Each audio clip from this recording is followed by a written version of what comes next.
Good morning. I am Kevin Price. Delighted to be with you. And as usual, I have a lot to talk about on today's program. I want to get straight into it. As the listener knows, we've been working for quite some time on the whole issue of ADD and how to best address that, which is why the Price of Business has partnered with CAOOY.org and Frank Granett, who's a regular contributor on the program and on USDailyReview.com, the national news website. As together we're trying to bring some great topics and great discussion to raise the quality of the debate on how to treat ADD and ADHD. And as always, delighted to have you on, Frank. It looks like we got a great guest lined up today, and we're really excited that we get to keep you both for 2 segments. Yeah, it's great to be on again, Kevin, and today is no exception as before. We have an expert guest with us today. Her name is Dr. Linda Lagemann. She is a licensed clinical psychologist, a clinical professor at University of California at San Francisco, Department of Medicine. And more importantly, Kevin, she's a 3-time recipient annual Teaching Excellence Award winner at that university. So she knows what she's talking about when it comes to psychology. And also she's an advisor for the Citizens Commission on Human Rights. And this is the largest, it's CCHR, the largest watchdog group regarding psychiatric treatment of children as well as adults. So, Dr. Lagemann, it's great to have you on our program today. Thank you very much for having me. Why don't you start off by giving us kind of an overview of your practice and your history in practice? Well, I had 25 years in practice and seeing more and more regular people on psychotropic drugs, having more and more parents tell me distressed that their child was diagnosed with ADHD and the school says they have to put them on stimulants.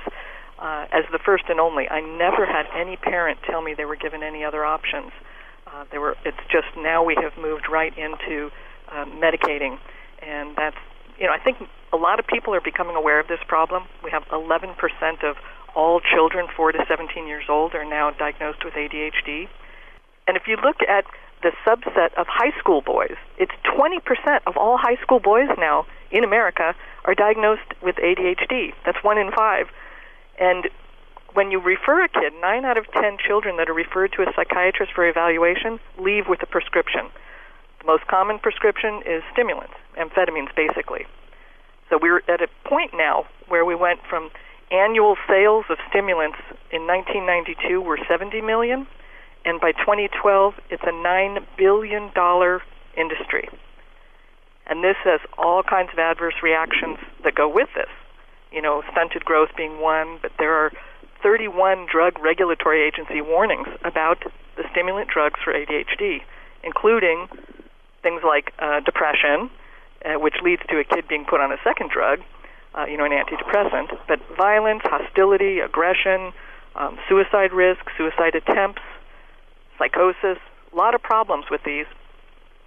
So how did we get here, to this situation where we have so many kids that are first line being diagnosed and the first line being very powerful Schedule II controlled substances as the treatment. And, this is the Diagnostic and Statistical Manual. This is it's put out by the American Psychiatric Association. And when I do seminars with mental health professionals, they are shocked to learn, even the mental health professionals, that it's those diagnoses are come to by vote. It's a work group that votes on what is a mental disorder and what's not.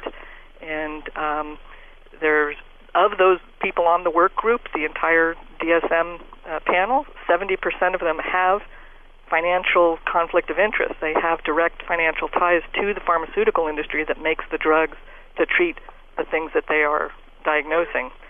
To the point that the director of the National Institute of Mental Health, Thomas Insel, said that the DSM lacks validity.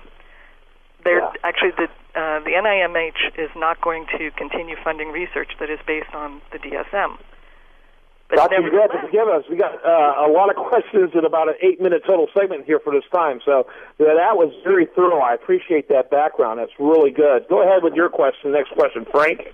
And Dr. Lagemann, you hit a good point here about education, and you're right. Even the medical community is just now, and actually it is getting better as far as psychiatrists, prominent psychiatrists across the country are now realizing, hey, listen, we got to switch gears here. We got to find the root cause, especially in our young child population, before we get to that premature drug use. And Kevin, to your point, where you're an expert, if you will, on the public policy, if you will, as far as how can we change this, and more importantly, how can we change public health policy when it comes to young children, before we go to these premature drugs. And Dr. Lagemann, I really believe that we are on a right course. There's a lot of organizations now, especially nonprofits across the country, that are banding together and helping kids get on find out that root cause with their families before we go to these premature drug modalities, if you will. Absolutely. No question. Yeah, absolutely. So, by the way, where is your practice located, Doctor? My practice is in downtown San Francisco, in the financial district of San Francisco. Yeah, very good. Frank, your question? Well, Dr. Lagemann, the history that you have now, and you say you're basically focusing on education, and I commend you for that, because that's what it's all about. And I think if you look at where we were, let's say 5 or even 10 years ago to today, do you feel that tide is turning, where that education piece, especially for that parent that, is struggling with a young child, they want to know, well, should I medicate or should I not? What recourse do I have? Do you feel that general tide is turning? Where do you feel we're at right now? Oh, I definitely do. I think all of these efforts, your efforts, Citizens Commission on Human Rights, all the education it's done over the years, I think more people are becoming aware that there are, well, one, that they've got to actually identify what's the actual problem. So medication as a first line, all it does is sedate a child. And as we know, it causes lots of other problems, including depression, because you are sedating a child, and that often leads to depression that gets sluggish. But I think, we recognize that medication is just sedating, and the symptoms that we're talking about, inattention and hyperactivity, are not super specific. They're not specific symptoms of a specific disorder. They can have many, many causes, and until you assess it accurately, you're not treating anything. You're just masking. So you don't know what the cause. It could be from as simple as a child is not paying attention, as looking out the window daydreaming because their parents are divorcing and they're distracted. It could be they're bored because they're super bright and the class is not moving fast enough. Sleep deprivation is a big issue. Food allergies, trauma from sports injuries, even mild head trauma can create some of these symptoms. So clearly, if you're taking something that could come from many causes and you're not identifying what the cause is, then you are not treating it. Very interesting. We're going to need to take a break in just a minute, but before I do that, can you give us your website real quick?